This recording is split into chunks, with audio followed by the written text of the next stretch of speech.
Je m'appelle Amy et j'ai 31 ans.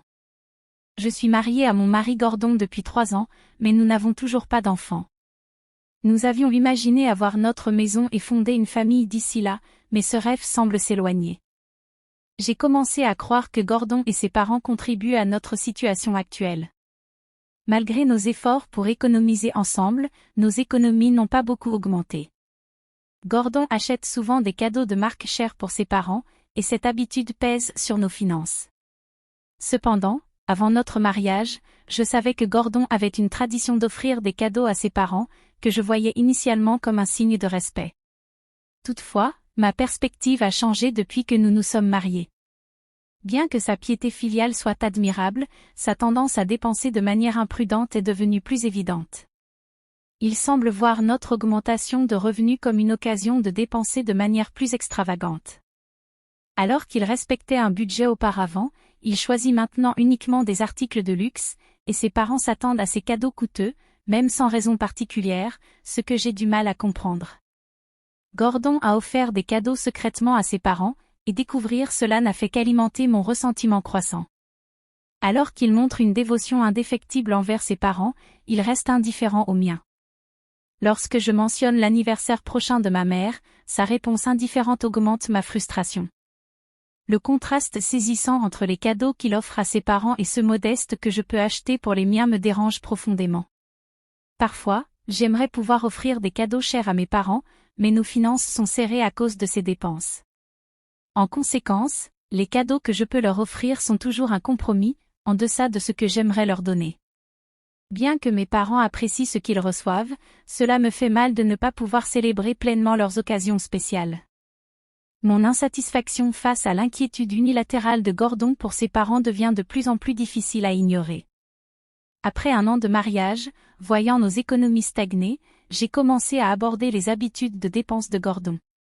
Cependant, chaque fois que nous en discutions, la conversation se terminait avec lui irrité.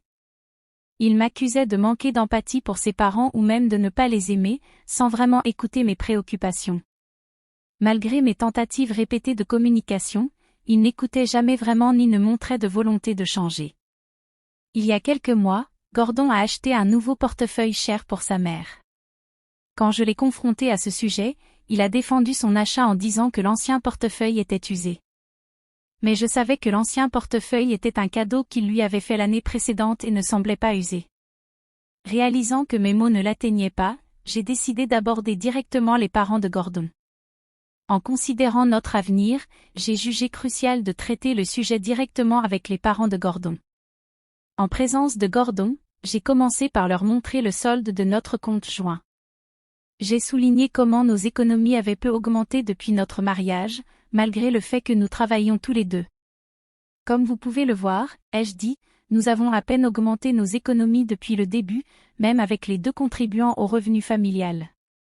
Mes beaux-parents examinaient le relevé bancaire avec des expressions indéchiffrables, tandis que Gordon semblait visiblement mécontent. Sans me laisser abattre, je me suis tournée vers lui et lui ai demandé, « Gordon, tu te souviens de la promesse que nous avons faite quand nous nous sommes mariés ?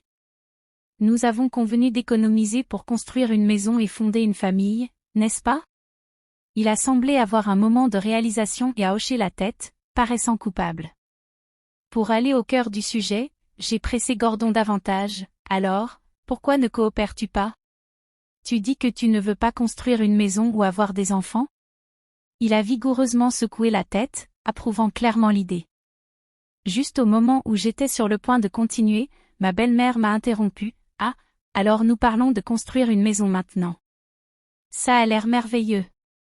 J'aimerais que notre chambre soit dans un endroit ensoleillé. » Mon beau-père a rapidement ajouté, « Oui, nous avons définitivement besoin de plus d'espace pour nos affaires.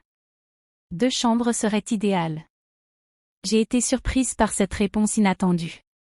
Profitant de l'occasion, Gordon s'est enthousiasmé pour l'idée. « D'accord, alors faisons 2 chambres, une pour les invités et une autre pour ranger les vêtements et les souvenirs. » Irrité par leur enthousiasme, j'ai interrompu. « Si nous ajoutons 2 chambres de plus, cela augmentera considérablement nos coûts. Donc, nous devrons éviter les cadeaux coûteux jusqu'à ce que le prêt soit remboursé. » Ma belle-mère a rapidement reculé. « Ah, c'était juste une blague. Nous restons rarement chez Gordon, n'est-ce pas? Mon beau-père a ajouté, exactement. Gardant le sourire, j'ai réitéré fermement une décision que j'avais déjà prise. Je comprends que c'était une blague, mais pour le bien de notre future maison et de nos enfants, nous devrons limiter les cadeaux uniquement aux anniversaires et aux occasions spéciales. Gordon a immédiatement protesté, ce n'est pas juste pour maman et papa. J'avais déjà prévu cette réaction et lui ai répondu avec un regard désapprobateur, alors, ton allocation sera complètement coupée. Nous ne trouvons pas d'autre moyen de réduire le budget. Où prévois-tu d'utiliser l'argent que tu as économisé quand tu étais célibataire pour couvrir les cadeaux pour tes parents? Si c'est le cas, je ne m'immiscerai pas. Gordon est resté silencieux, le visage fermé. J'ai lâché un léger soupir, avec un sourire, me suis adressé à mes beaux-parents, qui cherchaient une réponse. Je vous remercie de votre compréhension. Économiser demande l'effort de toute la famille.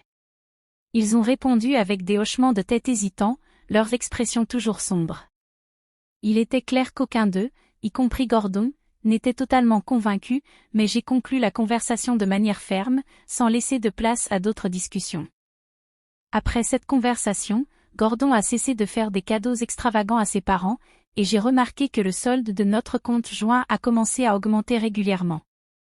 J'ai ressenti un soulagement alors que nos finances commençaient à s'améliorer. Cependant, cette tranquillité a été de courte durée. Le tournant est arrivé lorsque ma sœur a donné naissance. Étant seulement 1 an plus jeune, ma sœur et moi avons toujours été très proches. Bien que nos contacts aient diminué après le mariage, nous faisions encore un effort pour rester en contact au moins 1 fois par semaine. Quand elle a eu le bébé, elle m'a envoyé une photo accompagnée de la nouvelle de sa joie et de son émotion. Peut-être que je suis biaisée parce que c'est ma nièce, mais le bébé était vraiment adorable. Je n'ai pas pu contenir mon enthousiasme et j'ai immédiatement montré la photo à Gordon. Ses yeux se sont adoucis tandis qu'il s'émerveillait de la mignonnerie du bébé. J'ai ressenti un soulagement en voyant sa réaction, car bien qu'il dise toujours aimer les enfants, j'avais mes doutes sur le fait qu'il parlait vraiment sérieusement. Je craignais que sa réticence à économiser soit due à un manque d'intérêt pour avoir des enfants, mais d'après sa réaction, il semblait également valoriser nos futurs enfants. Me sentant plus calme, je me suis souvenu de quelque chose et j'ai dit à Gordon, qui admirait encore la photo, j'ai déjà envoyé un cadeau et un peu d'argent pour le bébé. Son expression s'est immédiatement assombrie et il m'a regardé avec une évidente insatisfaction. Tu limites les cadeaux pour mes parents, mais tu dépenses autant pour ta sœur, a-t-il dit, clairement contrarié.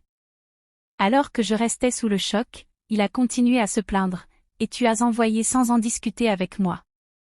Ces mots m'ont fait perdre patience et j'ai répondu avec dureté, comment peux-tu dire cela, alors que tu fais toujours des cadeaux secrètement à tes parents? C'est une célébration pour un bébé, pas sans raison. Si tu ne peux pas accepter cela, alors convenons d'arrêter complètement de faire des cadeaux. Inquiète d'avoir peut-être exagéré, mais sans revenir sur mes paroles, je les ai lâchées. Peut-être que l'idée d'être interdite de faire des cadeaux était trop difficile à accepter pour lui, mais il n'a pas discuté davantage et est resté silencieux. Son visage est resté mécontent, mais j'ai interprété cela comme un signe qu'il avait accepté à contre-séure. Quelques jours après notre discussion, j'ai reçu un appel de ma belle-mère. Dès que j'ai répondu, elle a commencé, j'ai entendu dire que ta sœur a eu un bébé. Réalisant que mon mari avait partagé cette nouvelle, j'ai confirmé, oui, c'est vrai. J'attendais qu'elle me félicite ou qu'elle parle du bébé, mais au lieu de cela, elle a demandé, alors, j'ai entendu dire que tu lui as fait un cadeau, c'est vrai? Surprise par sa franchise, j'ai répondu, oui, j'ai envoyé quelque chose pour le bébé.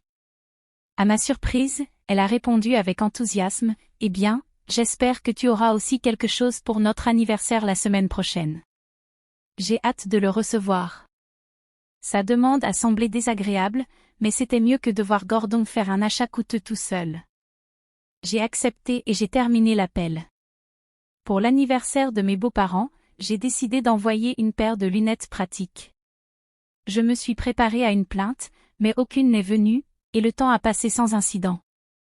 J'ai jugé trop rapidement mes beaux-parents, mais les événements récents m'ont fait réaliser mon erreur. Un jour, ma belle-mère est venue chez nous avec un nouveau sac de luxe, rayonnante de bonheur. Elle a adoré le sac et m'a remercié en disant « merci pour le sac à 4000 $. Après son départ, je suis allée rapidement à la banque. Nous avions 3 comptes, des comptes individuels d'avant le mariage et un compte joint que nous avions ouvert après le mariage. Le compte joint ne montrait pas de retrait significatif, mais en vérifiant nos comptes personnels, j'ai remarqué que 800 $ avaient été retirés du compte de Gordon et 4000 $ du mien. Quand mon mari est rentré à la maison, je l'ai confronté au sujet de l'argent qui avait disparu, mais il a rejeté mes préoccupations. J'ai pensé que ce serait un manque de respect de ne donner que des lunettes pour l'anniversaire, alors j'ai utilisé mon compte pour couvrir le cadeau de papa et le tien pour couvrir celui de maman, a-t-il expliqué. Voyant ma colère, il est devenu nerveux et a insisté sur le fait que ce n'était pas grave, puisqu'il n'avait pas touché au compte joint. Alors que je restais silencieuse, sa frustration a augmenté. Pourquoi as-tu seulement acheté des lunettes pour l'anniversaire? J'ai fait des efforts pour m'assurer que vous soyez tous les deux bien couverts, a-t-il argumenté. Réalisant que la conversation n'allait nulle part, j'ai pris la valise que j'avais préparée plus tôt et je suis rapidement sortie de chez nous. Je pouvais l'entendre crier derrière moi, mais j'ai ignoré et continué à marcher. Quand je suis arrivée chez mes parents, ils m'ont accueillie à la porte, clairement surpris par mon retour soudain. Mon intention de divorcer les a encore plus choqués, puisque je n'en avais jamais parlé auparavant. Cela a dû être une surprise. J'ai expliqué les profondes différences de valeurs et de pensée entre mon mari, ses parents et moi, en détaillant l'incident récent avec le sac de luxe. J'ai partagé comment ma peur que mes biens soient mal utilisés m'a conduite à décider de divorcer. Mes parents ont écouté, compris et soutenu ma décision. Comme je m'étais déjà préparée au divorce, remplir la pétition et trouver un avocat a été simple. Dès que j'ai confirmé que la notification lui était probablement déjà parvenue, mon mari a commencé à essayer de me contacter à plusieurs reprises. Sa boîte vocale était pleine de messages, que j'ai initialement écoutés. Cependant, à mesure que ces messages devenaient de plus en plus enragés, j'ai cessé de les écouter et j'ai choisi de ne pas répondre. Le processus de divorce avec mon mari a été beaucoup plus tranquille que je ne l'avais imaginé, grâce à mes préparations minutieuses. Comme nous travaillions dans des départements différents de la même entreprise, la nouvelle de notre divorce s'est répandue rapidement. Bien qu'il ait tenté de faire valoir que je l'avais abandonné de mon propre chef, ces mensonges ont rapidement été démentis. J'avais déjà informé mon supérieur et mes collègues de mon intention de divorcer, ainsi que des raisons et des problèmes avec mon mari et sa famille. Malgré toute information fausse qu'il aurait pu diffuser, mon patron et mes collègues, qui connaissaient la véritable histoire, l'ont rapidement réfutée. Mon mari n'a fait qu'aggraver les choses pour lui en répandant des mensonges. Il a été confronté à des regards froids de la part de ses collègues et a été poussé par son patron à résoudre le problème rapidement. Étant donné sa nature naturellement timide, il semblait incapable de gérer la pression. Sous cette pression croissante, il a accepté le divorce. Incapable de supporter l'environnement hostile au travail, il a démissionné et est retourné vivre chez ses parents. Cependant, les choses ne se sont pas améliorées là-bas. Des rumeurs sur lui et ses parents se sont répandues au-delà du bureau, atteignant également nos proches, grâce à un membre de la famille qui travaillait dans l'entreprise. L'accueil a été froid. Retourner chez ses parents n'a fait qu'aggraver sa réputation. Le quartier le voyait comme quelqu'un qui avait été abandonné par sa femme, et ses parents, connus pour exhiber leur luxe et mépriser les autres, n'ont fait qu'empirer la situation. Bien que la source exacte des fuites fût incertaine, les rumeurs ont circulé rapidement. Confrontés à la désapprobation et au regard froid de leur entourage, mon ex-mari et ses parents ont perdu l'arrogance d'autrefois et sont devenus remarquablement plus réservés. Leur chère collection de biens de luxe a pris fin lorsque mon ex-mari a perdu ses revenus, les obligeant à vendre leurs possessions. Un parent qui travaillait auparavant avec nous m'a informé que la relation entre mon ex-mari et ses parents était devenue tendue, pleine d'accusations mutuelles. Je me suis sentie indifférente à cette nouvelle, ils étaient devenus sans importance pour moi. Après notre séparation, je vis sans stress et profite de chaque jour. L'augmentation constante de mon solde bancaire, maintenant que je n'ai plus le fardeau d'économiser, me procure une grande joie. Mon enthousiasme pour le travail est revenu. Avant, mes gains étaient drainés par des cadeaux pour mes beaux-parents, ce qui était décourageant, mais ce n'est plus un problème. J'ai également pu offrir à mes parents les cadeaux que je voulais vraiment, quelque chose que je ne pouvais pas me permettre auparavant. Au début, ils ont dit que ce qu'ils avaient déjà reçu était suffisant, mais quand j'ai expliqué que c'était pour ma propre satisfaction, ils ont accepté avec joie. Voir leur réaction a apaisé la culpabilité que je ressentais. Quant à l'amour, je prévois de faire une pause, mais si l'opportunité d'un nouveau mariage se présente, j'espère appliquer les leçons que j'ai apprises de ces expériences.